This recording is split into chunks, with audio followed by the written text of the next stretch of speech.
एक बार एक कवि हुआ करता था। उसकी माली हालत इतनी खराब हुई कि घर में खाने के लाले पड़ गए। इसी कारण उसने महल में जाकर राजा से मदद मांगने का फैसला किया।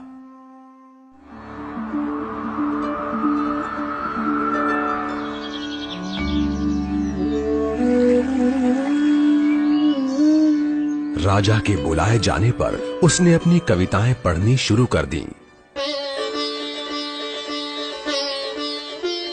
वाह वाह वाह वाह वाह वाह।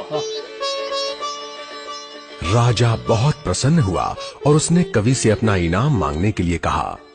कवि ने मोहरों से सजे शतरंज की ओर इशारा करते हुए कहा, महाराज, अगर आप पहले खाने में चावल का एक दाना रखें और हर खाने के लिए उसे दुगना करते जाएं, तो मैं समझूंगा मुझे मेरा इनाम मिल गया।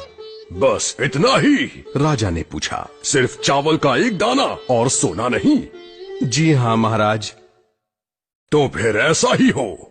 दरबारियों ने चावल के दाने रखने शुरू कर दिए। पहले खाने में 1, दूसरे में 2,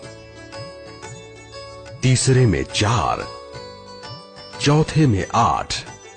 इस तरह वो रखते गए। जब 10वें खाने में चावल रखने की बारी आई तो उन्हें चावल के 512 दाने रखने पड़े। 20वें खाने तक संख्या बढ़कर 5,24,288 हो गई।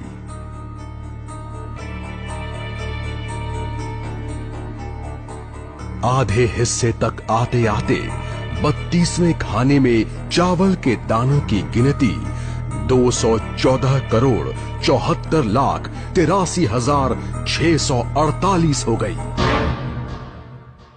जल्द ही गिनती अरबों खरबों में बढ़ गई। आखिरकार अभागे राजा को अपना पूरा राजपाट उस चतुर कवि के हाथों सौंपना पड़ा। और इसकी शुरुआत चावल के सिर्फ एक दाने से हुई थी। कहानी की सीख, चक्रवृद्धि की ताकत को कम नहीं